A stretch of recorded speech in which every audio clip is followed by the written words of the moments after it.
Wife Material Podcast, homeschooling and home security. I mean, it's not enough to cook and clean, right? And, maintain the house. And you do have a lot of technology that makes a lot of the housework, the housewife work easy to do, which is good. Not a bad thing. Not saying that I want women to be doing things the hard way, right? If we have the technology and the means to make things easier, make it easier, right? But things need to get done, right? So anyway, so besides that, right, is the fact that, you want to be safe. You definitely want, your family to be safe. You want the kids to be safe, your husband, yourself to be safe. So that's why it's important. Home security. Also important for you to learn self-defense. First and foremost, just basic self-defense, right? Just being able to use your body as a weapon, right? Use your body as a form of, as a way to defend yourself and those your children and whatnot. But then secondarily, learn to use certain weapons, right? Most people just automatically resort to the idea of a gun. It's like, yeah, you can learn how to use a gun, but you're not always guaranteed to be able to get access to the gun when you need it. That's why learning self-defense is important, because you always have your hands, right? You always got, you have the right to bear arms, right? You got arms, use your arms, right? You should have strong arms because you should be working out. So use your arms to defend yourself and your family. But also the idea that, there's items you can have access to. You'll have access to kitchen knives, right? Broomsticks, right? If you have broom, or at least like a Swiffer broom or whatever that's called, or something. Maybe you like to bake and you have access to a rolling pin or something. The point is you'll have access to something that you can grab as a blunt object. A baseball bat has always been a good self-defense thing. I always see that in movies. I always think that's kind of funny, but always logical at the same time. Like, yeah, that's logical to have access to a bat. Sometimes it's always obscure, like they don't have the bat specifically for security, unless it's a bar. I noticed that in like some movies where the bartender will have a bat and they'll pull it out and intimidate somebody. Like, okay, fair enough. It's less than lethal, but if used properly, it could be lethal, obviously. But it's less than lethal, so you have a higher chance of not killing whoever you're using it on, right? So it's logical. Plus, it's organic, right? Because it's made of wood. Unless you have a metal bat, which is an option. So consider that wood or metal bats. Probably a metal bat because it'll probably be lighter and still have some type of impact when it hits, similar to a wooden bat. But whatever. The point is something like a bat or some heavy, long object you can swing with would be useful. Oh, I just thought of it because I know I personally like it. A Kempo sword. It's a wooden sword, a bamboo sword. Kempo sword. That'd be nice because it's it's non-lethal. But if you use it right, it can definitely do a lot of damage. But anyway, I'm a martial artist, so I'm into all that type of stuff. So stuff like nunchucks and bow staffs or a broomstick, right? Or bamboo sword is up my alley. But it's stuff that I consider because the thing about self-defense is not to cause harm, it's to prevent harm. So the idea is to defend yourself from harm, to prevent somebody or something from hurting you, not necessarily to hurt the thing that's trying to hurt you, right? That's why this whole gun thing gets a little too much, because some people think it's like the best solution to deal with somebody who has a gun is to have a gun. It's like that's one way to deal with that, but it's not the only way. So let's think of more reasonable ways to deal with stuff. I mean, obviously making sure the wrong person doesn't have a gun is the most ideal situation, because never have to worry about the wrong person showing up with a gun if we make sure they never have a gun. And then of course making sure we raise good people. That's where homeschooling, stuff like that is important. Homeschooling comes in two parts though. It's not just teaching, kids, math and science and stuff like that, the basics, ABCs, 1, 2, 3s, is also teaching them, morals and teaching them, responsibilities, teaching them the value of a dollar, teaching them, him or her, right, to learn, teaching them to earn things, right, to learn the value of teamwork and cooperation, right? It's fair enough that you don't want no one to take advantage of your kids and stuff like that, right? And that's understandable. No one wants to be taken advantage of, but sometimes you gotta play. So you definitely want to make sure that you teach kids valuable lessons. Like sometimes you have to let someone take advantage of it, as it were, right? Sometimes you have to let someone else, benefit more than you, right? Because sometimes you gotta take a hit now, so someone takes a hit later, type of thing, right? Where you gotta take so you want to make sure you take care of the kids, because they are the future. So it's very important for you to make sure you raise them right, so that way we have more good people in this world, more people who will allow the human race to prosper and go into a better future than our current state of affairs. And it'd be hard for them to, live into that future if they're not safe. Not only do you have to learn safety for yourself, you have to learn safety for the kids. Also, obviously, like I said, teaching them stuff is important, making sure they get the right education, making sure the thing about options, like most parents be like, I'll let my kids decide what they want to do with their lives. The thing is, they can't decide if they don't know all the options, right? They don't know all the things they could do. I'd rather teach my kids, right, how to play music, how to do art, how to fix a car, right? Like how to build something, like how to program. Like I want to make sure my kids have access to all of these different things they could do or could learn, and then let them decide what they like the most, what they want to put their most time and effort into, right? It's no such thing. You can't choose if you don't know what the choices are, right? And that's one of the issues you get with feminism.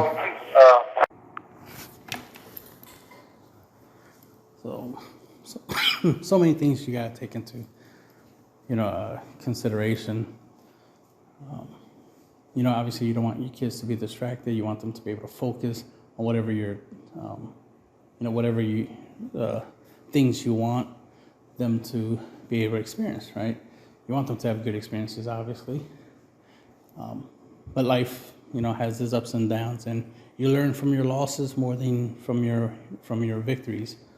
So sometimes they're gonna fail. So you gotta give them the opportunity to learn, right? So try to get them to learn different things, different cultures, different languages. That's also useful. There's different types of people in this world, and we're connected by the internet and stuff like that. Oh, that's another thing. Try to keep them. This is just my personal view, and it makes sense in this day and age in the world. The whole internet thing. You definitely don't want your kids to have unsupervised internet access until they're 18. Too many problems are going on in this world because you have a whole bunch of people under the age of 18 on the internet interacting with people over the age of 18.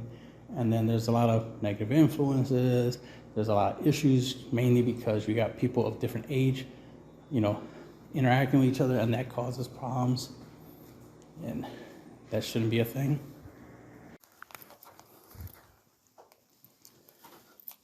So you definitely want to make sure the kids learn, obviously teamwork, like I said earlier, but also learn the ability to be self-reliant, to be able to get what they need, but preferably not at the expense of others. Obviously, you want to teach them good morals, teach them how to get along with people, but not necessarily get taken advantage of unless they, know that they're getting taken advantage of. and they're allowing it. Obviously, it's important to learn multiple skills, so that way you have multiple options. Especially in this day and age, you're not guaranteed to be able to work where you want to work. Your dream job might be to be a doctor, right? But things can change, and a lot of technology, robots and stuff like that, AI, can be used to replace doctors. So then being a doctor becomes unimportant, or no longer something available for humans to do. You know, if you ever watch Star Trek, they have AI doctors, they have holographic doctors. And they have, you know, other pieces of awesome technology. So you might want to learn other things. So it's important to make sure your kids learn other skills. As a human being, period, you should always make sure you're always educating yourself. You know, just because you're not in school no more doesn't mean you can't learn. And one of the things you're supposed to learn in school, which you should make sure you teach your kids, is teach them to learn how to learn. So that way, whenever they need new skills, they can learn them on their own. We have the internet, right? We got YouTube, we got master classes, we got Skillshare, and all other types of platforms and stuff out there where you can learn stuff. You know, there's online schools. So very important to try to develop skills. Plus you want to teach them how to, you know, obviously monetize these skills to make money in society. But by that time, it'd probably be Bitcoins or something, right? And you definitely want to make sure that they don't limit themselves to what they're capable of doing. Also, I should make another podcast about self-sustainability, because money ain't everything. And we should definitely have gotten to the point in society where we don't need money like that, where everything we need and want, we should be able to obtain and get it ourselves. You know, we should be able to grow our own food, take care of our own bio waste, you know, produce our own electricity instead of relying on somebody else's, you know, resources. Because think about it, that's all a lot of this stuff is out here in society, is other people's resources. So no surprise that we're in a system where that's the thing. You're constantly, you know, buying, selling, you know, using all these services. So that's why you always have to have money, and then inflation happens and all these other problematic factors, you know, because of greed, and the greed of consumption, the greed of hoarding, like hoarding money. That's why you have a lot of people with billions and billions of dollars. And we're not against them having that, you know, that lump sum of money. It's the fact that they don't use it, you know, to make the world a better place, because of the problem, because they're hoarding it, they're being selfish. It's like, damn, what's the point? You know, the reason the purpose of money is to give it to other people. So you want to teach your kids that value, that money is not meant to be hoarded and kept, and definitely not to be treated like more valuable than life, more valuable than time, because it's not. So teach them how to get the money, how to use it to get the stuff they want. But what they should want is to be able to have a sustainable life, and, you know, live happy ever after, and also be able to pass forward those resources, those benefits, right? You know, the whole generational wealth thing. They should plan for the future. So definitely teach them to plan for the future. Same thing when it comes to security, right? To safety. Definitely want to make sure you plan for worst case scenario. That's why having alarm systems, important cameras, one of the things I definitely want in my home is like a sprinkler system would be one thing, but have different systems that can trigger when I need it. Let's say I need smoke. I need smoke to fill up the house. Then I want that system, especially if somebody's trying to, kidnap somebody in my house. I would like to be able to, or at least have it where they can initiate the smoke system. So that way it makes it harder for them to get pulled out the house if you can't see your way around the house, right? Also be able to turn off the lights. So, that kind of stuff will be useful. Pepper spray type of, or tear gas type of system will also be useful. All types of things I've been considering. I was even considering the idea of having security robots, like a robot dog, and have that as a security guard instead of having an actual dog. Some people will go the dog route, but me personally, I prefer something more robotic, less organic. So I'd rather not get a pet. A robot dog will do just fine. It'd be easier to maintain, clean, because you don't have to do any of that stuff, right? And it can perform and do what you need it to do. Make noise, right? Barking, potentially clamp down on a suspect and make it hard for the suspect to flee, or at least encourage them to flee. So we're hoping for that. But at least, there'll be something like that. That reminds me about the whole school shooting thing. The idea of like security robots, low-cost security robots in schools. So whenever there is a school shooting or just some type of problematic situation, even something as simple as maybe fighting, like school fights, like kids fighting in school, having a robot that can quickly react and be dispatched into the hallway area to, making noise, right? Like, for example, literally making noise, like it'll literally make like a sound that will be annoying to people. And that'll cause the kids to stop fighting, right? Which is what you want them to do, is stop fighting, right? And then, have the teachers come in and deal with the situation, right? But at least you were able to diffuse the situation. But that's for a different that's for a different conversation. We want to focus on making sure your kids have access to the best education they can get. Homeschooling is not just you teaching your kids. Homeschooling can literally be tutors. You can have in-house teachers. You can have people who, you hire to come and teach your kids from home. You can do, what is it called? The Zoom call, school thing. And like I said, homeschooling doesn't necessarily have to be you schooling the kids. You can obviously get a professional to teach your kids.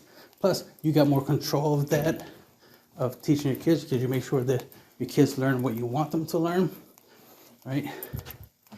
As in, they won't learn anything more than they need to learn. They'll learn their basics, basic math, English, science, all that basic stuff. But they won't get no extracurricular training, right? Unless you want them, right? If you want them to get sex education, that's on you. If you want them to get PE, right? You want them to exercise. You definitely should want them to exercise anyway. Learn how to eat healthy and whatnot. So, and train and exercise and be healthy. You definitely want that for them. But of course, you as the parent definitely want to have influence on the outcome of your kids. So you definitely want to make sure you teach them stuff. You teach them stuff as well.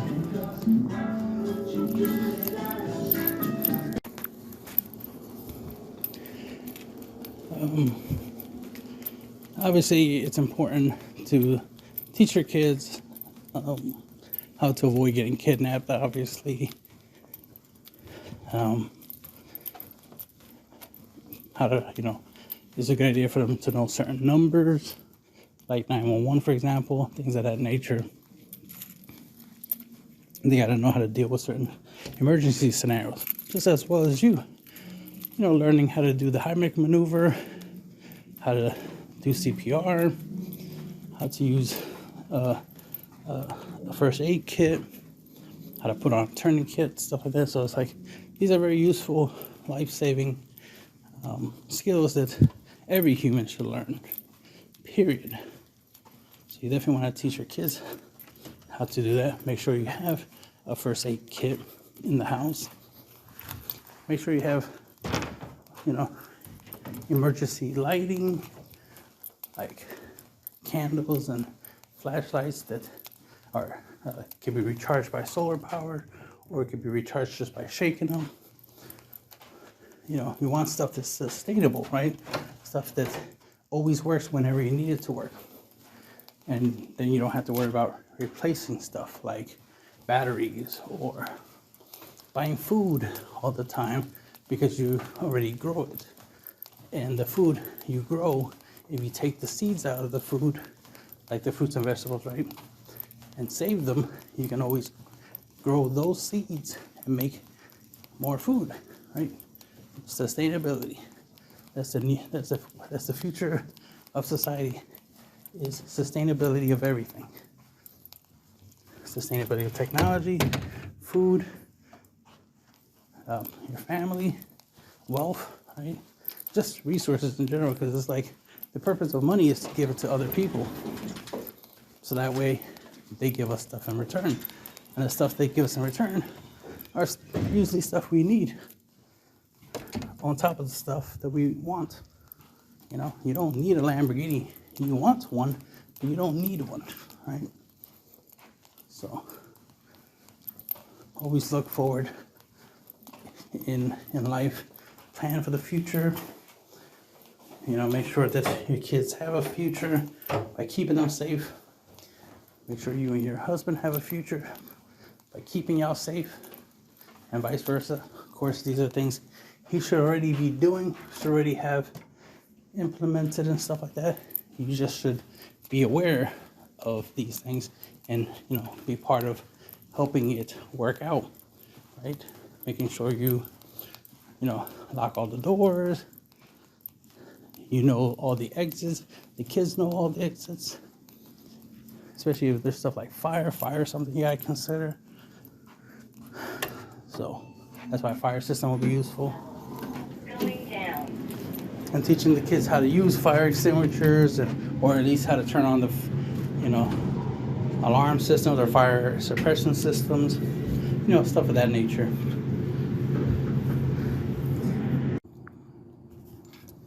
So you want to take,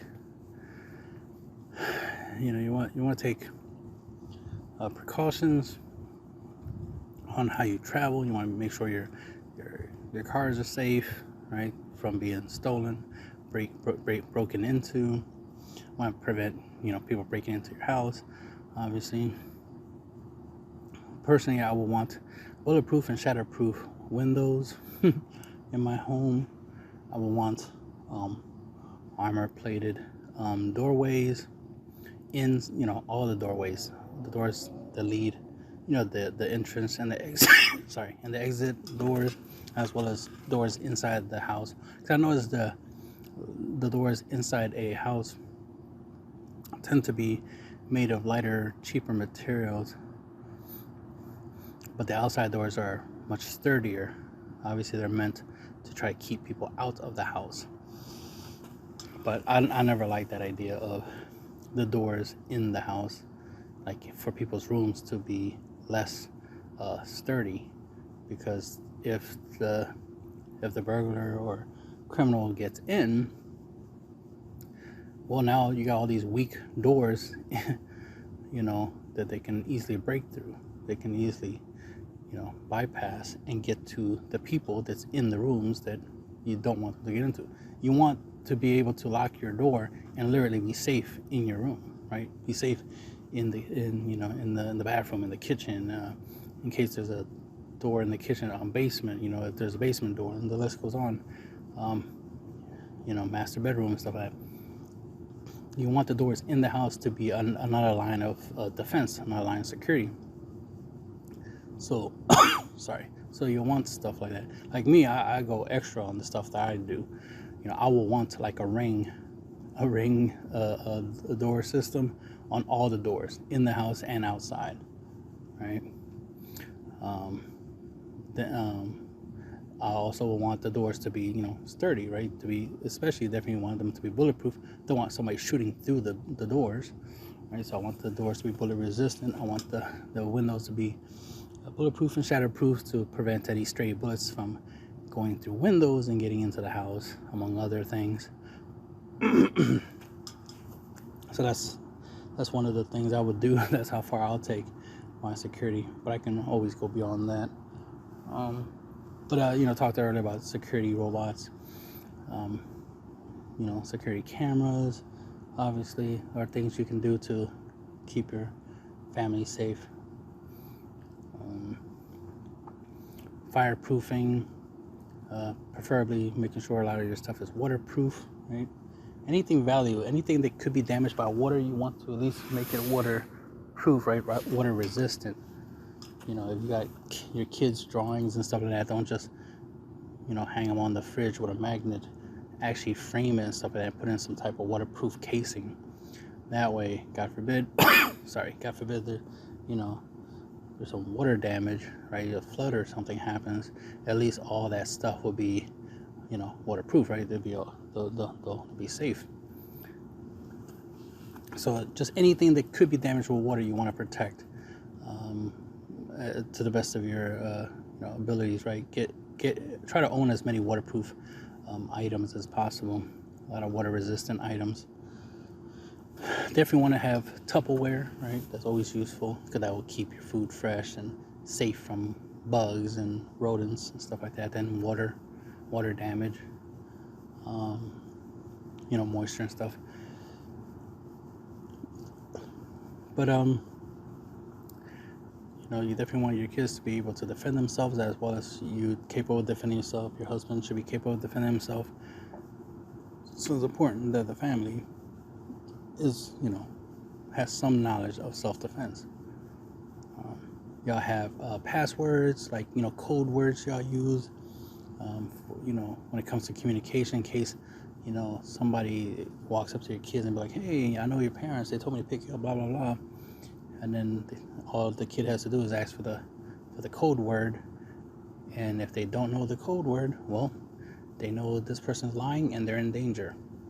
So that's an important thing you can do. Obviously, give them a phone which mainly only accesses you. It shouldn't have access to the internet, but definitely should have access to you. They should be able to text you, call you, video chat with you. Definitely should have a panic button on there somewhere, a voice activated panic button that recognizes their voice, especially if they're saying help, right?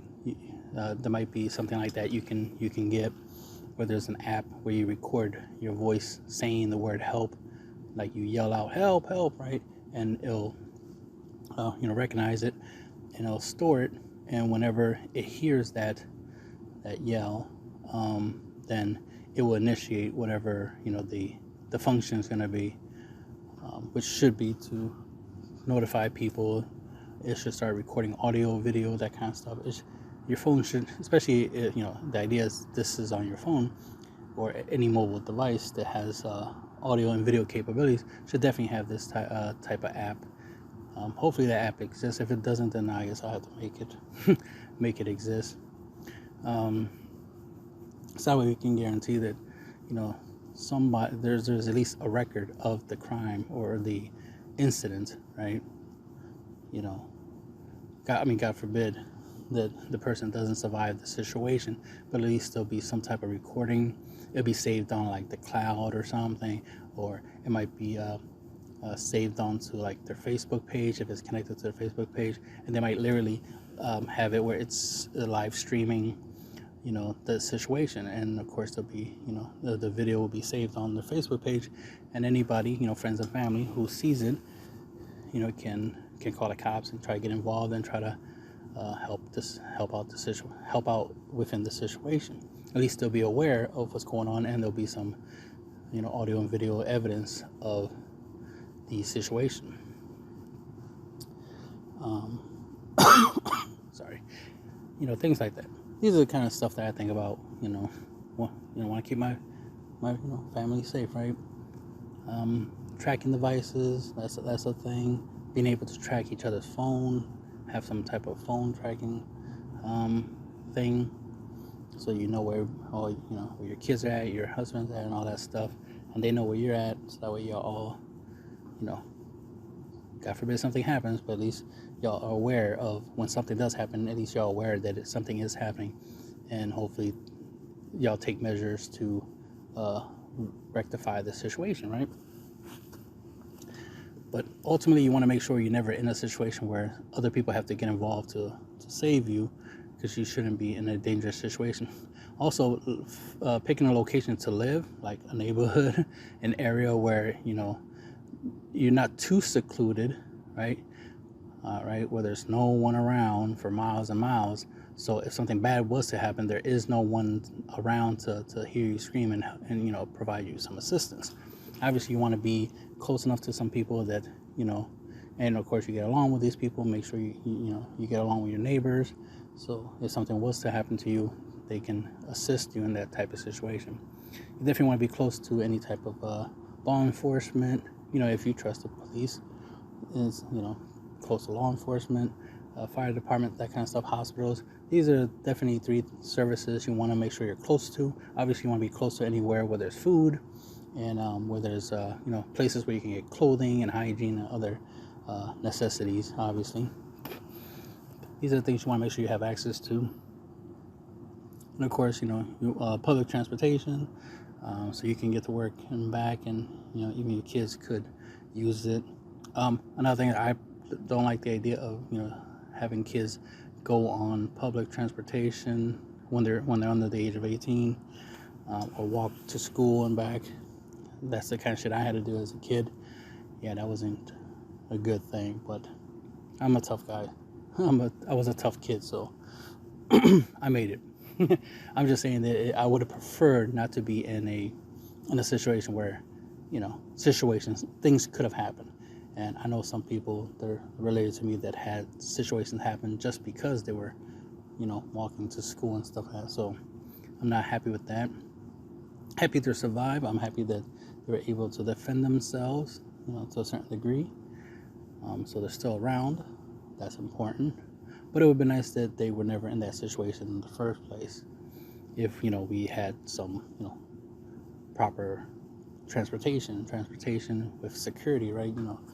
Making sure the car is safe, making sure the people in there can keep the people safe, the kids keep themselves safe, and so forth and so forth, right? Every line of defense, everything you can think of to protect you and your kids and your husband are definitely things you should consider. These are things he definitely should be doing, because he's supposed to be the protector and provider, right? So he definitely should be taking care of the finances largely, and he should definitely be taking care of the security largely. That's the kind of stuff that I do, and that's the kind of stuff I expect your husband to do as well. But it doesn't hurt for you to also have the same mindset, because you have to be, you have to be part of the team, right? You have to be part of his system of security, right? When he's not around, you're the boss. When he's around, he's the boss. That's the way it's supposed to be. But sometimes women tend to forget that. They want this whole 50-50 thing, this whole, we're bosses, we're both equal. It's like, no, when the man is around, he's the boss, you're second in command. But when he's not around, yes, you're the boss, because you're the second in command, you're the boss, you're the highest rank. But he's higher ranked than you, and that's an important thing to respect. That is his position, that's his role, right? Just like your position is to, reproduce, right? And do other important things that women are best equipped and best qualified to do. That's your role. You're going to want to do your role. You want to be respected and appreciated for what you bring to the table, right? Your role. Then do the same for him. His role is to, is to lead, is to protect, is to provide. You know, let him do his job, right? Let him play his part. Let him do his role. That's the whole purpose. Because if you're not going to let him do his role, you're not going to appreciate or even follow him, then don't be with him. You're wasting his time, right? You know, you're putting him in danger by being there. You're a liability. And what I'm saying is you need to be an asset. Follow his lead. Be his second in command. Not try to compete with him. No, be his second in command. You need to learn from him, understand how he thinks, how he likes things to be done. So that way when he's not around, you are the decision maker. You'll make the decisions the best way he makes it, right? You'll think like, all right, what my husband will do in this situation, and then you'll handle business when he's not around to do it. But it definitely shouldn't be you disagreeing, you trying to do things differently than he does. No, you're supposed to do the things the way he does it. If he does things a certain way, then that's the way he sees fit. And it probably worked so many times in his life that it won't make sense for you to go against his experience, go against his way of doing things when his way has been working for, a long, long time. He has experience behind his decisions. So you got to trust and respect his experience, right? His expertise, as it were, right? If you have skills and expertise that makes you, very talented and very useful, and right, makes you a asset, then he should respect your capabilities, right? He's not going to.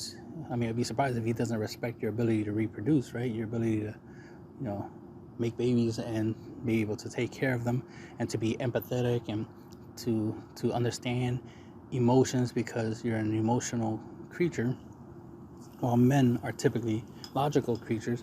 So, because I hear this term a lot, the whole emotional intelligence thing is like, that's an oxymoron, right? It's a contradiction, emotions and intelligence. But hey, whatever.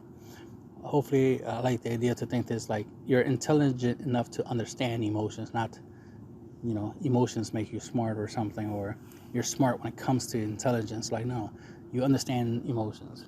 So your understanding of emotions means one thing is you have to understand about emotions is that humans have more negative emotions than they have positive, which means it's not a good idea for somebody to live their life based off their emotions, because 90% of the time their emotion is going to be negative, which means they're going to be living a negative life, and they're going to have negative consequences and make negative decisions. So that's why it's not a good idea to follow your emotions. It's important to understand, respect your emotions, understand them, understand why you feel a certain type of way at certain times, because there's a possibility that maybe you have, like, I'll call it spider sense, right? Where you're in a certain situation and suddenly it doesn't feel right. In a scenario like that, like, all right, listen to your feelings. It's telling you something ain't right. But then that's where your logic's supposed to kick in. You're supposed to try to figure out, okay, why do I feel like something's not right? And start making sense of everything. Instead of like, oh, it doesn't feel right, I don't feel right, and then just make a big scene and get out of pocket and make a fool of yourself because you feel some type of way. And then later on it turns out this, like, oh, the feeling that I was feeling was anxiety, or I was feeling nervous, or I was feeling hot, like the temperature started getting hotter all of a sudden, and then that made me feel some type of way. It made me feel uncomfortable, and I just started over exaggerating, thinking I was in danger, when in reality it was just a little bit hot. That's it, not a big deal. I could just get a nice cool drink, and that would have solved the problem. That's why it's important to understand emotions, not to be like, oh, emotions is important, emotions is everything, emotions is strength. No, control of your emotions is strength. Understanding emotions is intelligence, not the other way around. So trying to replace being strong and being smart with emotions it's dumb. It's the opposite of smart. And emotions is a weakness, because, like I said, 90% of your emotions are typically negative. Therefore, that's a bad thing. Negativity is bad, right? So if your emotions are typically bad, why are you trying to make it important? Why, right? So just be logical about it. Make it make sense. I value emotions. Some situations require emotions. Some decisions do need to be made on an emotional level as opposed to a logical level, right? The needs of the many outweigh the needs of the few. That's logic.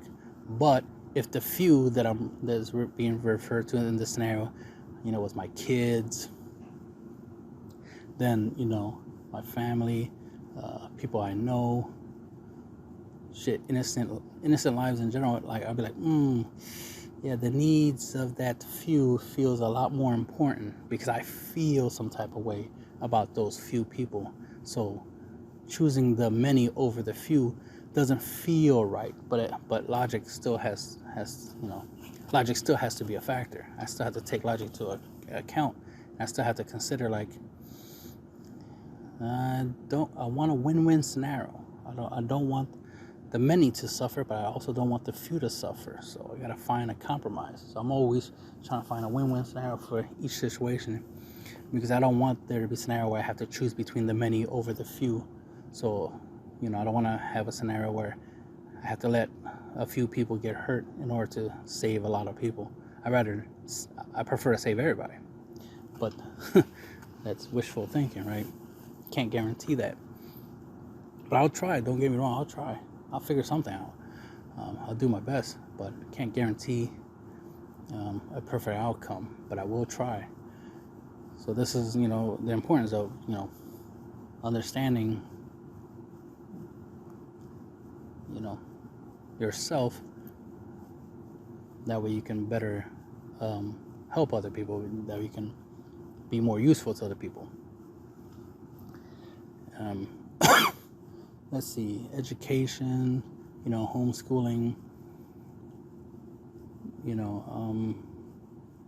obviously, I mentioned before, you want the internet to be supervised, because they can learn so much online, but you want them to learn what they should be learning, not anything else, nothing extra, at least not until they're 18, right?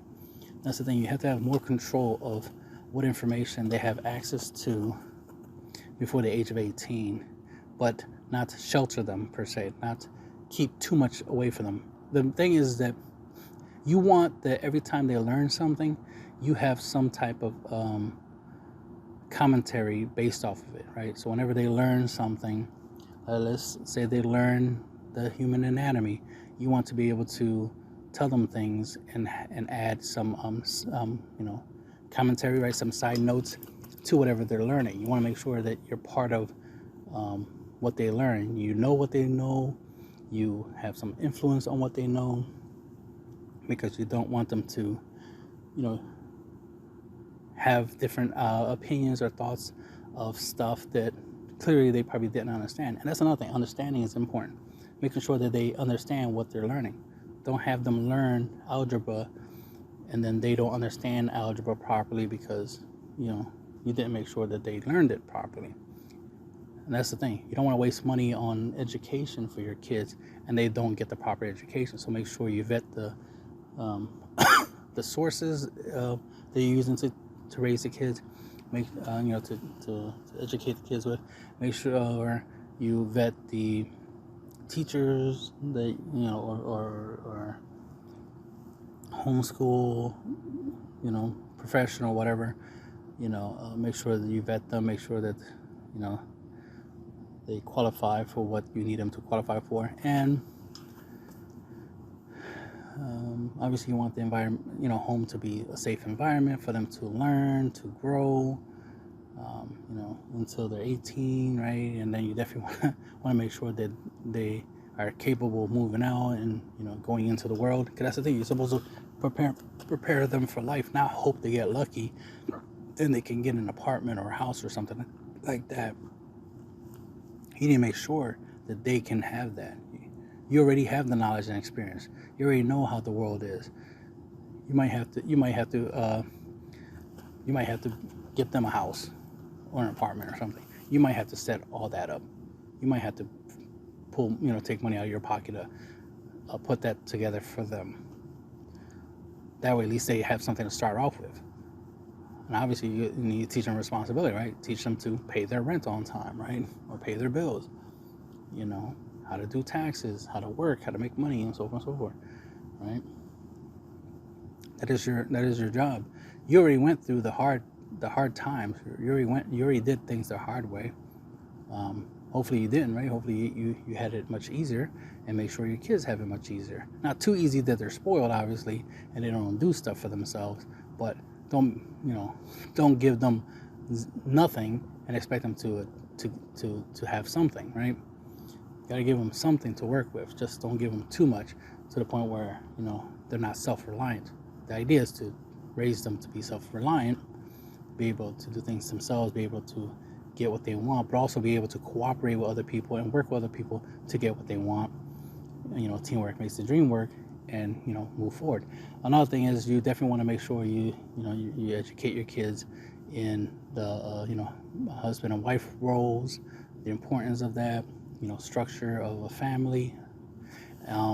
Ultimately, they decide if they're going to go, they want to do that or not, but you still got to teach them to do that.